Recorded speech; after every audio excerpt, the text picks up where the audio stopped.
bataille est un joyeux combat. Nous travaillons pour un juste équilibre entre chaque homme et sa tâche ici-bas. Nous travaillons pour être des livres. Avec le bois, avec la pierre, avec le fer et le ciment, nous construirons la maison verte. Oh, et les gars du bâtiment, avec ses murs, son train, sa force, pour nous y vivre librement. Nous construirons la maison forte. Oh, et les gars du bâtiment, oh, et les gars du bâtiment, oh, et les gars du bâtiment, oh, et les gars du bâtiment.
Donc, vieux, tu sais pas à quoi je pense tout d'un coup? Non, à quoi? Là, je pense à ceux qui ont bâti ça. Quoi, la cathédrale? Oui, je pense à ceux qui étaient là, juste comme on est maintenant sur un échafaudage, et qui la bâtissaient. Ben, ça doit faire une paye. Attends, elle a été construite vers les 1100 et quelques. Ça fait dans les 800 ans. Dis, tu te rends compte? 800 ans? En tout cas, c'est des manchots. Fallait en avoir dans le ventre pour monter une pièce pareille. C'est les curés qui l'ont fait? Mais non, c'est le peuple. J'ai lu un bouquin là-dessus. Les seigneurs, les bourgeois, enfin tous les riches payaient. Le peuple aussi, tu penses. Mais quand il était trop pauvre, le peuple, il payait avec ses bras. Eh bien alors, les curés, qu'est-ce qu'ils faisaient? Ben, ils quêtaient. Ils réunissaient les capitaux, quoi. Pour une cathédrale? Oui, mais tu comprends, à l'époque-là, je te parle du XIIe et du XIIIe siècle. Une cathédrale, c'était beaucoup plus qu'une simple église. On y disait pas seulement la messe, on y faisait des réunions. On y faisait même du théâtre, c'était comme une maison du peuple. Et les architectes? Il y avait déjà des architectes? Bien sûr, on les appelait des maîtres d'œuvre. Et puis, il y avait surtout des artisans, des maîtres maçons, des maîtres charpentiers, des maîtres verriers. Mais combien de temps qu'ils mettaient pour la faire, leur cathédrale? Des années et des années. Le père la commençait, le fils continuait, et quelquefois même, le petit-fils en rajoutait. C'était long, dis donc. Quel travail! Oh, ils aimaient leur boulot, quoi. Alors, ils le faisaient bien. Quand c'était réussi, ils étaient contents. Alors, ils travaillaient pour la gloire? Penses-tu? C'était des ouvriers, des anonymes. Ils travaillaient pour gagner une place au paradis. Par exemple, presque toutes les statues que tu vois là, c'était des imagiers qui les taillaient. Ils racontaient l'histoire sainte en pierre, oh, un peu à leur idée. Eh bien, on ne saura jamais de qui elles sont. Elles sont du peuple? Rien que sur la cathédrale de Chartres, il y en a 1800. Et puis, les vitraux. Ils racontaient l'histoire sainte aussi sur des vitraux. Mais pourquoi? Ben, parce que personne ou presque ne savait lire. Alors, pour que tout le monde comprenne bien, on faisait des statues et des vitraux. T'avais plus qu'à regarder le nez en l'air et t'apprenais ton catéchisme. Mais qu'est-ce qu'ils avaient donc à faire des cathédrales comme ça? Ils avaient la foi. Pour eux, la religion, il n'y avait que ça qui comptait. Et puis aussi, c'était tous des ouvriers, des laïcs. C'était la première fois qu'ils se mettaient à travailler tous ensemble. Alors, ils voulaient faire quelque chose de grand, de beau. Tu sais bien, quand on est beaucoup, qu'on est tous d'accord et qu'on veut, Ça fait du vin. C'est vrai. Tiens, encore une chose. Ils parlaient même pas tous français avant de commencer à construire des cathédrales. Ils parlaient des sortes de patois ou le latin. Quand ils se sont trouvés tous ensemble sur le chantier, il a bien fallu qu'ils se disent « Passe-moi la truelle » ou « Envoie-moi cette pierre-là ». Alors, ils l'ont dit en français. Ils l'ont inventé. Oui. Et pour la cathédrale aussi, ils inventaient. La croisée d'ogive, les arcs-boutants, les contreforts, tout. Ils ont inventé le style gothique comme ça, manière de changer un peu du roman. Ici, à Chartres, il y a les deux styles. Le roman, c'est ce qui reste d'un grand incendie. Ils l'ont laissé, mais ils ont reconstruit en gothique à côté. C'est là que ça leur a pris pour la première fois le gothique. C'est à Chartres. Et du premier coup, ils ont réussi. Encore aujourd'hui, on dit que c'est la plus belle de toutes les cathédrales. Et Notre-Dame de Paris, alors? C'est tout du gothique? Je sais, je suis monté sur les tours. Tu parles, qu'est-ce qu'il y a comme sculpture? Des saintes vierges, des bons dieux, des saints, des diables, et puis même des trucs qui sont pas toujours très catholiques. Je l'ai dit, ils faisaient ça un peu à leur idée. Même quelquefois, quand ils sculptaient l'enfer, par exemple, ils mettaient leur évêque dedans ou des moines. Ils étaient farceurs. Ils étaient comme nous, ils aimaient la rigolade, quoi. Oui, comme nous. Alors tu comprends, je me dis que peut-être il y a 800 ans, deux gars travaillaient là à notre place, Deux gars du bâtiment. deux gars qui avaient peut-être le même nom que nous, Et oui, c'est vrai, nous aussi on en a des aïeux. tous ceux qui ont fait ça. Mais au XIIIe siècle, ils ne faisaient pas que des cathédrales. Non, bien sûr. On construisait aussi des hospices, des hôtels de ville, des palais de justice. On construisait aussi beaucoup de châteaux. Avec des murs épais comme ça, de l'eau tout autour et des ponts-levis. Ceux-là, c'était des châteaux forts. Les seigneurs se bagarraient tout le temps pour se barboter leurs terres, alors ils se fortifiaient chez eux. Leur château, c'était un peu leur ligne Maginot. Pour aller les dénicher, c'était midi. Tu penses? Pourtant, les rois ont fini par les posséder tous un par un. Comment? Eh ben, les soldats du roi s'amenaient tous en masse devant le château du seigneur et lui criaient « On vient vous défendre !»« J'ai pas besoin de vous, répondait le seigneur, je me défends bien tout seul. »« Ben on verra, disaient les soldats du roi, et foutaient le château par terre. Hein? T'as vu? Ça va, j'ai compris, faisait le seigneur. Je dois combien pour la démonstration? On vous enverra votre feuille d'impôt tous les ans, et il faudra voir à la payer, autrement, on remet ça. Et c'est comme ça que les rois ont fait la France. C'était des malins. C'était les plus forts. Après, comme les seigneurs n'osaient plus se bagarrer entre eux, ils cherchaient à s'épater. Les châteaux de la Loire. Oui, jusqu'à Louis XIV qui les a tous mis d'accord en bâtissant le sien à Versailles. Qu'est-ce que ça a dû lui coûter? 130 millions. Ça ferait aujourd'hui plus de 6 milliards. Ben, il regarde pas la dépense, le monarque. Surtout pour la dépense publique. Mais c'était plus fort que lui. Fallait qu'il en mette plein la vue à tout le monde. Fallait qu'il éblouisse. C'est probable que c'est pour ça qu'on l'a appelé le roi Soleil. Probable. Et après? Après, châteaux. Toujours des châteaux. Pour les nobles et les grands bourgeois. En plus, on leur construisait des grands hôtels particuliers à Paris, au Bourg-Saint-Germain, des petits hôtels à la campagne. Et ça menait la grande vie. Fallait voir. Pendant ce temps-là, le peuple était de plus en plus malheureux. Alors un jour, il en a eu marre. Des riches, des nobles, des châteaux, des hôtels particuliers et des rois. Alors on s'est mis en colère. On a vu rouge. Ils ont eu une frousse. Ils ont perdu la tête, quoi. Louis XVI aussi. Comme t'es dit. Et puis, on a eu Napoléon. Qu'est-ce qu'il a construit, celui-là? Chez les voisins, il a fait beaucoup pour la reconstruction. Quand il était passé quelque part avec son armée, il y avait toujours du travail pour le bâtiment, tu penses. Chez nous, c'était plutôt les arcs de triomphe et les colonnes qu'il travaillait. Il a fait aussi la Bourse, la Madeleine, la façade du Palais Bourbon. Il a percé la rue de Rivoli, la rue de la Paix. La rue de la Paix. Dans le fond, c'était peut-être un pince sans rire. Et sous l'autre Napoléon, Napoléon III, qu'est-ce qu'on a construit? Des rues entières. C'était pas l'époque du baron Haussmann, celui qui a commencé à faire des boulevards et des avenues. Si, on s'est occupé un peu du confort et de l'hygiène dans les maisons. Pour les quartiers chics. Bien sûr, qu'est-ce que tu crois? Et puis, il y avait aussi d'autres raisons. Les grandes artères, c'était pratique pour la troupe en cas d'émeute. Pour rappliquer plus facilement. Bien sûr, c'est le fin mot de l'histoire. Pourtant, faut être juste. Napoléon a fait tout de même construire l'opéra, le Châtelet, des mairies, des bibliothèques, des gares. En 15 ans, il a transformé tout Paris. Oh, pour le roi de Prusse. Ou plutôt pour Bismarck, qui s'est déplacé pour se rendre compte de l'effet. Dommage qu'il soit venu en uniforme. Mais, quand on a été de nouveau en République, la construction a repris. On s'est mis à employer le fer pour faire des ponts, des usines, des gares. Les ingénieurs ont fait la pige aux architectes et, pour son exposition, Paris a présenté la Tour Eiffel. 300 mètres, 7000 tonnes, 18 000 pieds de fer, 2,5 millions de rivets. Tu penses, si je suis au courant, mon père y a travaillé. Mais les architectes reprennent le dessus en 1900 et te font des immeubles avec des tas d'ornements compliqués, des fioritures. C'est le modern style. Ça fait Rupin, ça fait Cossu, mais c'est plutôt Tartignol. Oh, puis les entrées de métro. Et nous voilà arrivés au XXe siècle sans avoir rien bâti pour nous. C'est vrai. Moi, j'habite toujours dans une drôle de maison, style miteux. Moi aussi. Tu vois, pour des siècles et des siècles, les gars du bâtiment ont bâti pour des dieux, pour des seigneurs, pour des rois, pour des empereurs, pour des grands bourgeois, pour des petits bourgeois, pour des nouveaux riches. Et ils n'ont rien bâti pour eux, rien ou presque. Il serait peut-être temps de s'y mettre. Avec du béton. Je me vois dans une maison toute neuve. Elle aurait des grandes fenêtres, un petit jardin, des fleurs. Fin du 19e siècle, un simple jardinier de Boulogne, meunier, invente un nouveau matériau, le ciment armé ou béton. Solide, étanche, incombustible, le béton d'abord dédaigné par les architectes français, effrayés par sa simplicité, ne trouvera sa première application que 30 ans plus tard et ne recevra sa consécration qu'une dizaine d'années après grâce aux frères Perret. Ceux-ci comprennent les premiers qu'avec le béton, l'architecture doit s'orienter vers une harmonie nouvelle, vers des constructions plus sobres, plus pratiques. L'architecture du fer a vécu, celle du béton commence. Elle apportera une véritable révolution dans l'art de bâtir. Mais cette révolution profitera d'abord au grand capital.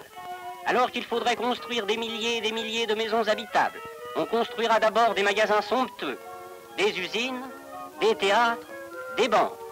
Le premier monument vraiment nouveau, construit en béton juste avant la guerre, est le théâtre des Champs-Élysées, dont les frères Perret furent les architectes. L'après-guerre. Derrière les combattants, il y a des cadavres. Devant, la vie, la paix, le plaisir. Il faut oublier, vivre vite.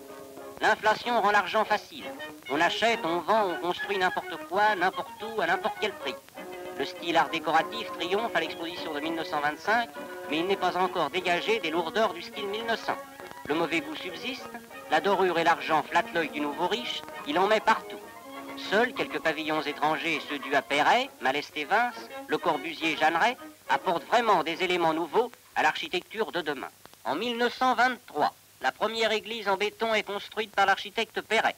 Notre-Dame du Raincy, surnommée la Sainte-Chapelle du béton armé. Un style inspiré des possibilités du béton, style où domine la verticale et le rectangle est créé.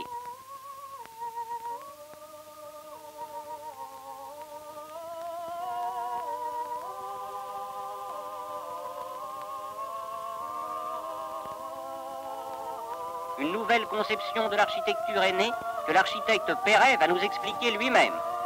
L'architecture est de toutes les expressions de l'art celle qui est le plus soumise aux conditions matérielles. Et ces conditions matérielles sont doubles. Les unes sont permanentes, les autres sont passagères. Les lois de la stabilité, la nature des matériaux, les variations atmosphériques, les illusions d'optique, la signification universelle et éternelle de certaines lignes imposent des conditions permanentes. La destination, la fonction, les usages, les règlements, la mode imposent des conditions passagères. C'est par le moyen de systèmes de construction que de tout temps, les architectes ont donné satisfaction aux conditions tant permanentes que passagères. Les grands systèmes de construction ne sont pas nombreux. Il y a d'abord celui de la plate-bande. C'est le système de la poutre posée sur deux appuis qui a donné naissance à toute l'architecture antique. Et puis, il y a le système de la voûte. C'est celui qui a donné naissance à toutes nos cathédrales. Aujourd'hui, nous construisons en acier et en béton de ciment armé. C'est la connaissance approfondie des conditions tant permanentes que passagères et des systèmes de construction qui nourrit l'imagination de l'architecte, comme la connaissance de la langue, l'exigence du vers inspire le poète. L'architecte est un poète. C'est un poète qui pense et parle en construction. Je veux dire que la construction doit être comme la langue maternelle de l'architecte. J'ajoute qu'en architecture, la solution logique d'un problème bien posé dépasse toujours l'imagination et que l'on serait tenté d'intervenir pour la rendre moins agressive. En un mot, j'ai la conviction que le métier, la technique, n'est pas pour l'imagination un frein, mais bien au contraire un accélérateur. Cependant, les besoins de la collectivité s'imposent peu à peu. Le béton convient parfaitement à la construction d'ouvrages audacieux pour lesquels jusque-là, la pierre et le fer étaient seuls employés. Les travaux publics utiliseront le nouveau matériau pour la construction de ponts. Celui jeté par Fraissinet sur l'Élorne à Plougastel d'Aoulas est une étonnante réussite. Plusieurs municipalités, la plupart socialistes ou communistes, comprennent que leur devoir est de construire. Une des plus belles mairies modernes de France est celle de Boulogne-Billancourt, œuvre de l'architecte lyonnais Garnier, auquel la ville de Lyon doit son plan d'expansion et de remarquables édifices modernes. La municipalité de Villejuif fait l'admiration de beaucoup et excite la jalousie de certains avec son école modèle.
De même, la municipalité de Montrouge, avec son centre administratif, son dispensaire, son centre scolaire.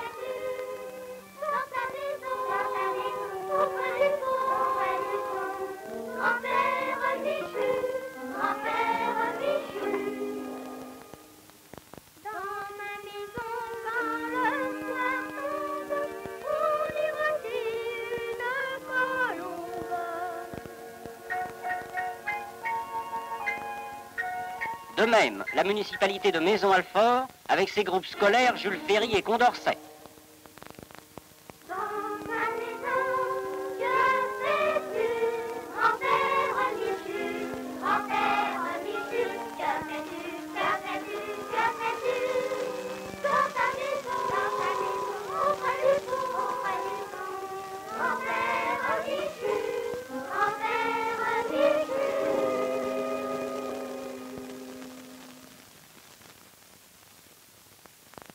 Enfin, l'assistance publique sous la haute direction de M. Mourier décide en 1932 de bâtir un grand hôpital moderne.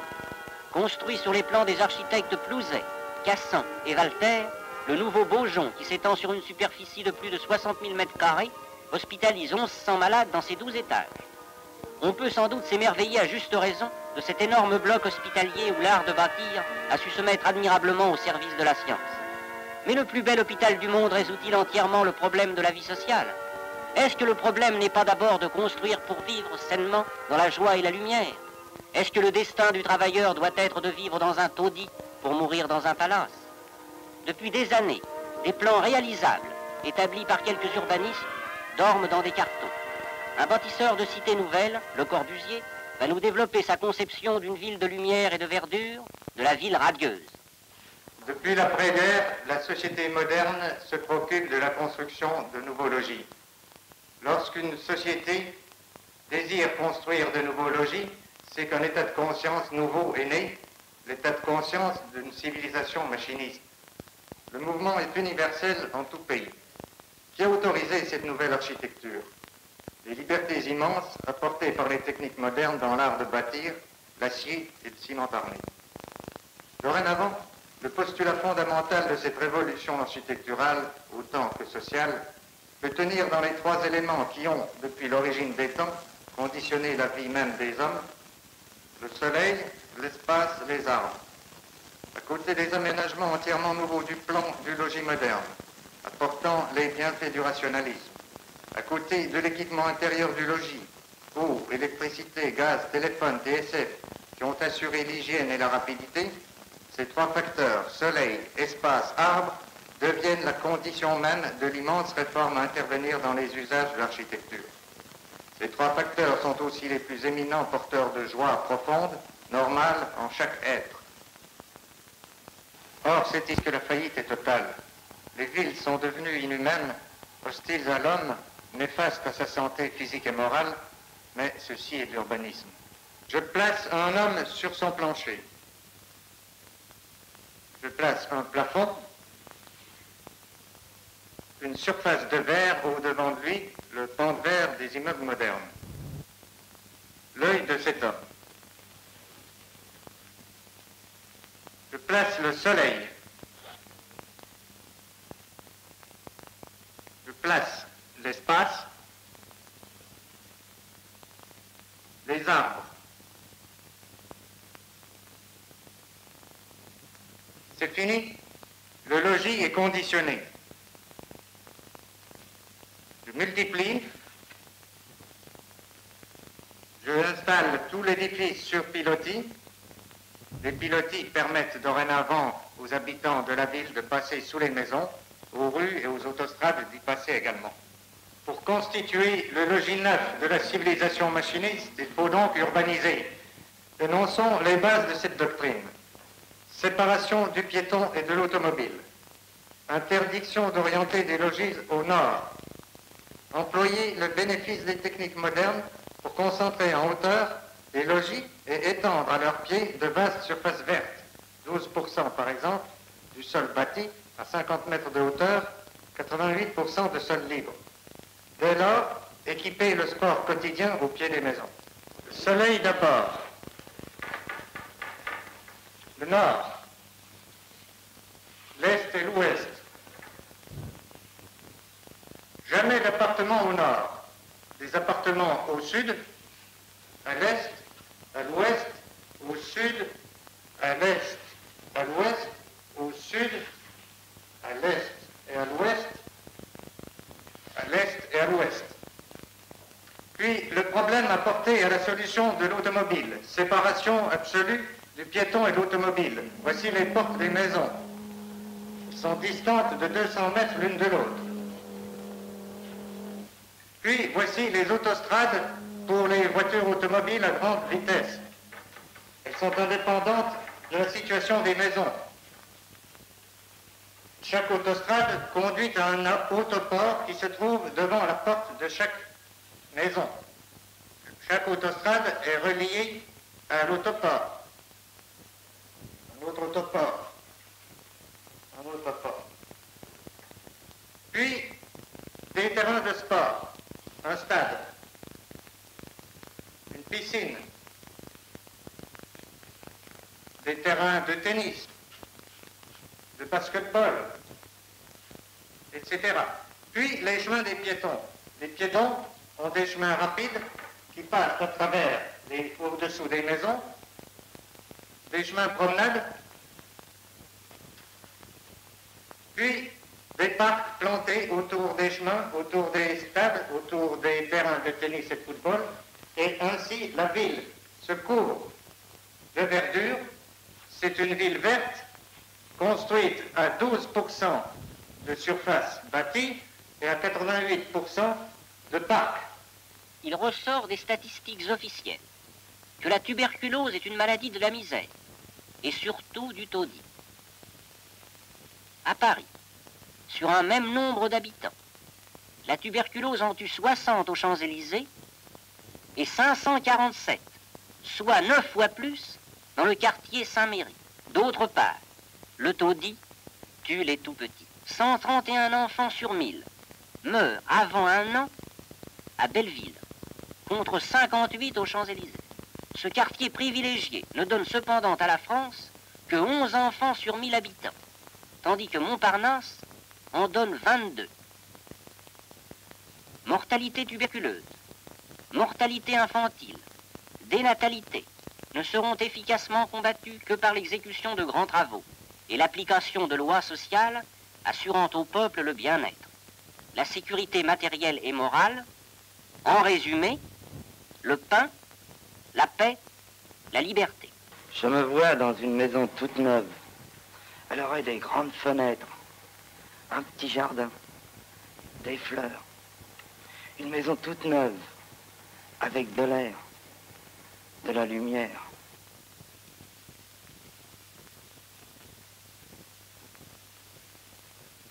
Alors que presque tous les plans d'urbanisme réalisés à l'étranger ont été inspirés directement ou indirectement par nos architectes français, l'effort fait en France est dérisoire.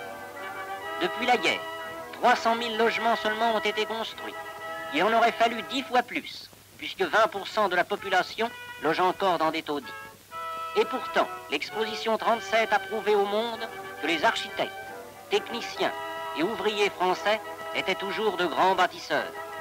Léon Jouot va nous le dire.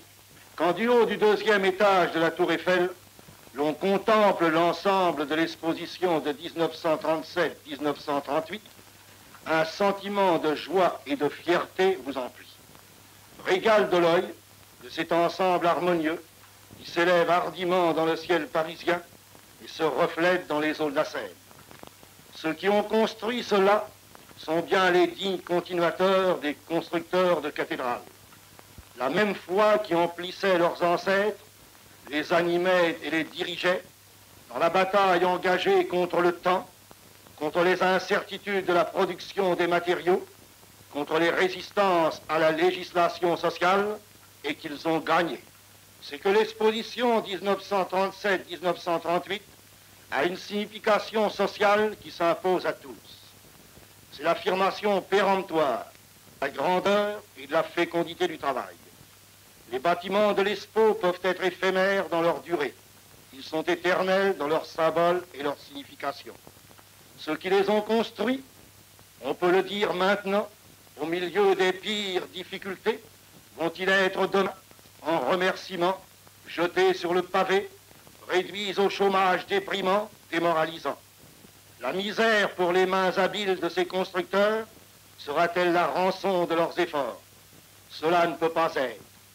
L'art du bâtiment, qui est la base de toute l'évolution humaine, ne peut pas être condamné à l'oisiveté. Notre nation, qui peut être fière de son Expo, devant laquelle les visiteurs de toutes les nations ont reçu le choc de l'émotion sacrée, se doit de permettre à ses constructeurs, à ses ouvriers habiles, de poursuivre dans le travail leur œuvre noble et utile. Par les grands travaux qui restent à l'ordre du jour de l'activité de la Confédération générale du travail, le chômage peut être efficacement combattu.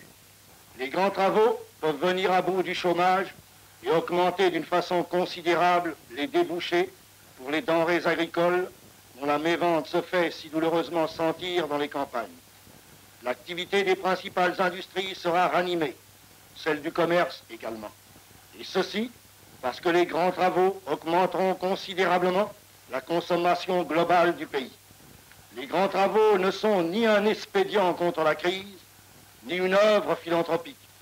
Ils sont une nécessité impérieuse si la France veut garder sa place au soleil et ne pas se laisser distancer par les autres nations civilisées.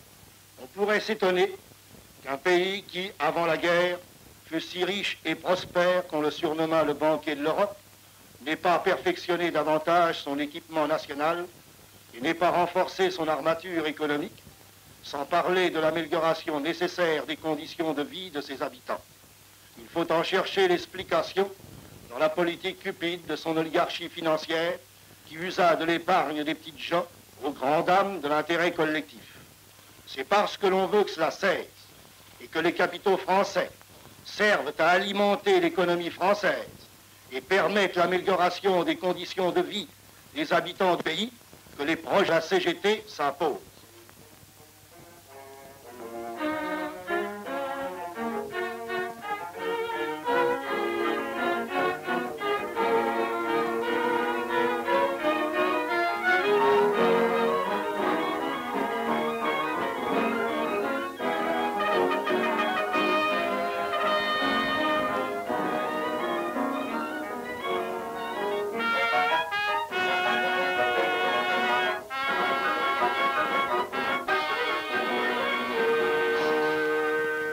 sur les 750 000 ouvriers et employés du bâtiment, des travaux publics et des matériaux de construction qui travaillent actuellement en France et aux colonies, 500 000 sont groupés dans leurs syndicats dont l'ensemble forme la fédération.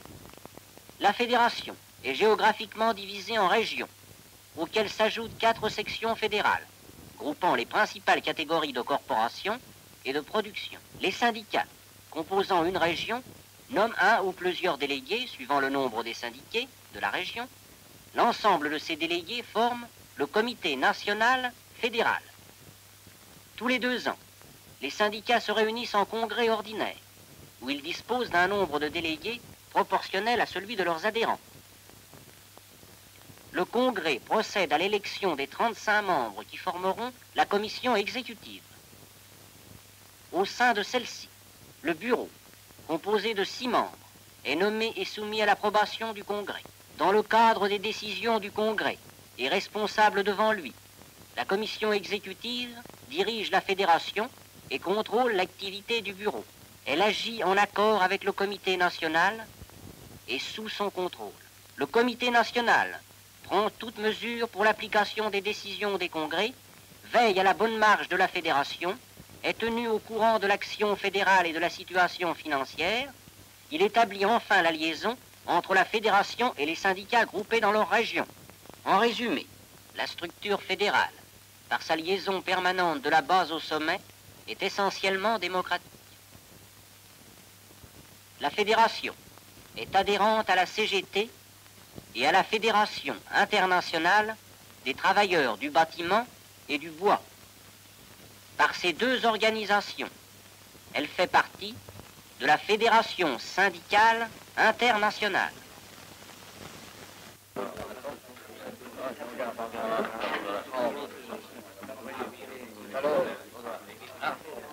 Camarades, un peu de silence, s'il vous plaît.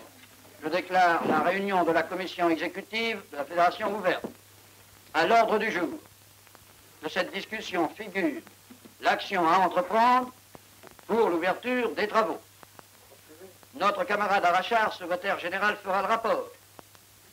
D'autres camarades auront à intervenir. Je donne immédiatement la parole à notre camarade Arachard. Les industries du bâtiment, des travaux publics et des matériaux de construction souffrent d'une crise profonde depuis plusieurs années. C'est à l'amélioration de cette situation que nous appelons toutes les bonnes volontés et toutes les énergies. En effet, les industries du bâtiment, des travaux publics et des matériaux de construction constituent une des plus importantes richesses nationales et participent dans une grande mesure à leur développement. En période normale, ces industries occupent directement plus d'1 million d'ouvriers. Leur travail apporte des améliorations décisives à la vie des collectivités urbaines et rurales en construisant de meilleurs logis, en rendant plus facile et agréable la vie moderne et en conservant leur beauté aux nombreux monuments dont s'enorgueillit notre pays. Aussi, nos industries peuvent être considérées d'intérêt public et national par le grand nombre de travailleurs qu'elles comptent et par le rôle qu'elles jouent dans la vie économique moderne. Les besoins de la France sont immenses dans le domaine de son équipement économique et national. Dans les grandes villes, la honte des taudis, des îlots insalubres continue à s'étaler et à provoquer la plus haute mortalité à cause de la tuberculose. De nombreux logements manquent encore des aménagements élémentaires qui rendent la vie plus facile, plus saine, pendant que les autres restent sans entretien. Dans les campagnes, un vaste programme d'urbanisation et de viabilité s'impose pour le plus grand profit de l'agriculture et de ses travailleurs. Partout, de grands travaux publics attendent leur réalisation, qui fournirait un équipement de premier ordre à l'économie nationale moderne. Le développement du tourisme réclame l'aménagement des régions touristiques ou susceptibles de la devenir. Nous n'ignorons pas non plus que dans les mauvaises conditions internationales actuelles, notre pays doit malheureusement faire un gros effort de mise en état de défense pour lequel nos industries ont un travail décisif à fournir. Ainsi, il est possible d'affirmer que le marasme actuel de nos industries ne tient pas à l'absence de nécessité de construire, d'entretenir ou d'embellir, mais provient de causes d'un tout autre caractère. 3 constatations sont à faire. Premièrement, la construction privée ainsi que l'entretien des bâtiments existants diminue de mois en mois par suite de l'abstention du capital privé à l'égard de nos industries. Deuxièmement, les pouvoirs publics et les grandes administrations réduisent de plus en plus les crédits, diminuant d'autant le volume des travaux. Troisièmement, le manque de coordination des différents organismes intéressés et l'absence d'une politique rationnelle d'urbanisme et de construction. Ce sont là les causes fondamentales de la crise de nos industries, dont les ouvriers sont, comme tous les autres, suffisamment conscients de leur devoir social pour assurer dans des conditions normales un rendement normal et constant. Le véritable problème, c'est de créer des travaux et pour cela de trouver les moyens de financement. C'est possible dans le respect de la législation sociale actuelle à laquelle la classe ouvrière ne laissera pas porter atteinte, mais dont elle réclame au contraire les améliorations nécessaires. Nous réclamons des pouvoirs publics et en premier lieu du gouvernement la mise en œuvre de moyens suffisants dans deux domaines.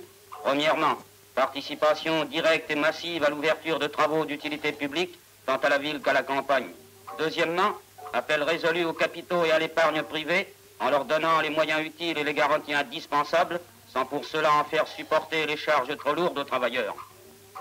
La reprise de l'activité dans nos industries, tout en allégeant les budgets grevés par les dépenses de solidarité sociale, augmentera certainement les ressources des collectivités publiques, pendant qu'elle amplifiera par ses constructions la richesse générale du pays.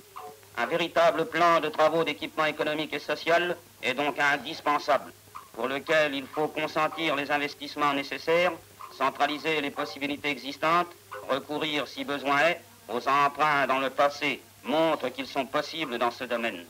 Le problème du prix de revient de la construction doit être résolu par la mise en pratique d'une politique hardie de construction, d'une modernisation des méthodes techniques et mécaniques et d'une modification des conceptions périmées qui existent encore.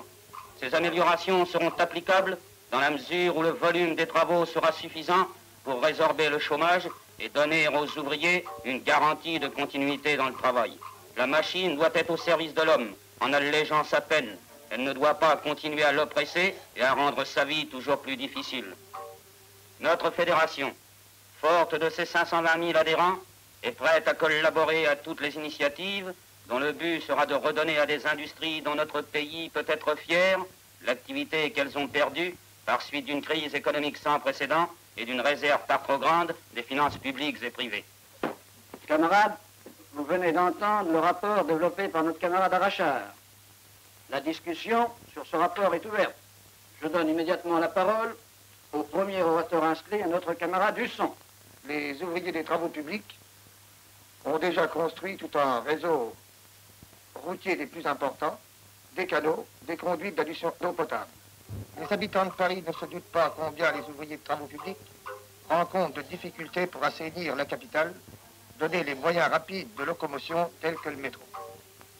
Dans la construction des égouts et métros, nos camarades travaillent dans des conditions très difficiles, souvent devant traverser des couches de sable, de glaise et d'eau. Des milliers d'ouvriers travaillent ainsi chaque jour dans le sous-sol de la capitale, à quelques mètres de la surface du sol, où circulent sur les chaussées les autos, les autobus et sur les trottoirs des milliers de piétons.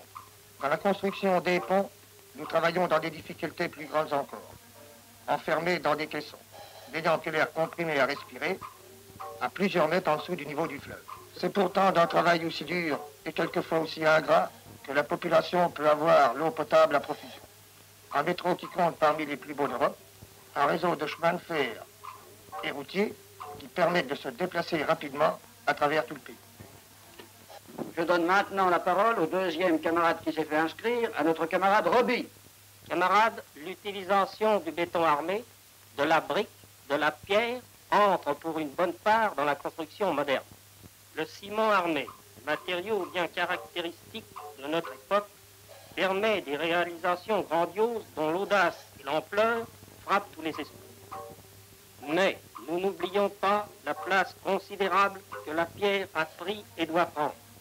Les magnifiques travaux d'art et monuments de notre pays en sont des exemples.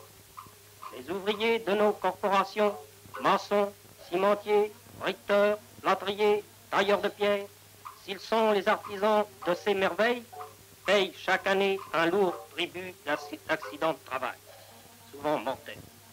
Ils réclament avec nos syndicats non seulement le respect des règlements de sécurité, mais également l'extension de la législation actuelle qui devrait donner aux délégués de chantier et d'atelier des possibilités de contrôle. Les professions de carriers, tailleurs de pierres et sculpteurs sont à l'origine des sociétés humaines, dont elles ont traduit l'histoire de la pierre. Depuis quelques décades, elles subissent une concurrence considérable par divers matériaux de remplacement dans l'art de la construction.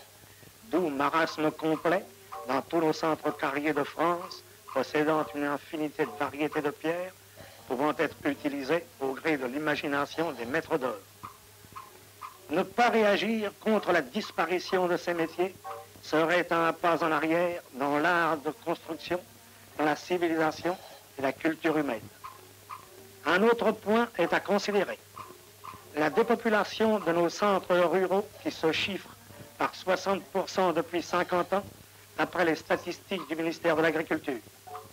Or, nos centres carriers, maintenus en activité, assurent à nos centres ruraux un appoint économique que les pouvoirs publics ont le devoir de prendre en considération, puisque la main-d'œuvre dans tous nos centres carriers représente 220 000 travailleurs pouvant tirer de l'extraction et de la taille de pierre les moyens d'existence pour eux et leurs familles. Camarades, la menuiserie est une corporation particulièrement touchée par le chômage. Et cependant, le bois est un matériau dont la chaude familiarité ne se remplace pas en décoration d'appartements et même en menuiserie d'extérieur. Camarades, la corporation des peintres en bâtiment est une de celles qui a un double effet. D'une part, embellissement des locaux d'habitation, et d'autre part, par l'entretien de ces dits locaux, vie meilleure dans un cadre plus gai. Camarades, j'ai suivi avec intérêt le rapport très fouillé de notre camarade Arachat. Les grands travaux ont une importance décisive sur l'ensemble de la vie économique de notre pays. Si cette importance est grande pour les manuels de nos industries, combien ce problème touche d'une façon toute particulière les intellectuels de nos professions, qui sont architectes, ingénieurs, techniciens, maîtreurs.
Oui, nous luttons pour un présent meilleur.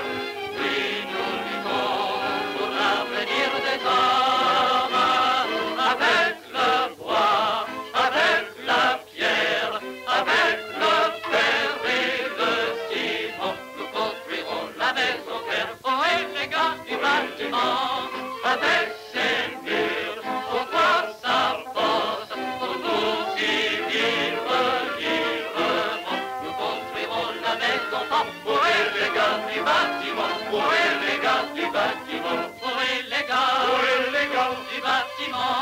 bâtiment, oh élégance du bâtiment. Au travail, pas de contrainte, au suivant son talent.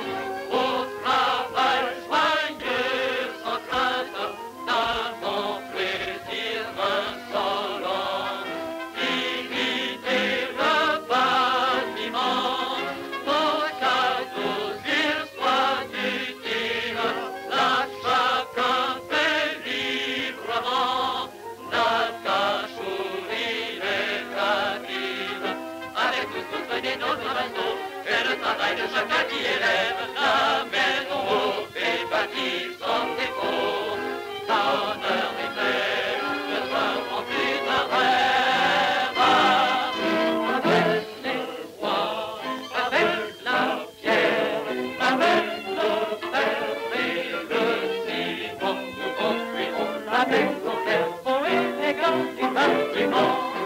Avec ses murs, son toit, sa porte, pour nous civils librement, nous construirons la maison.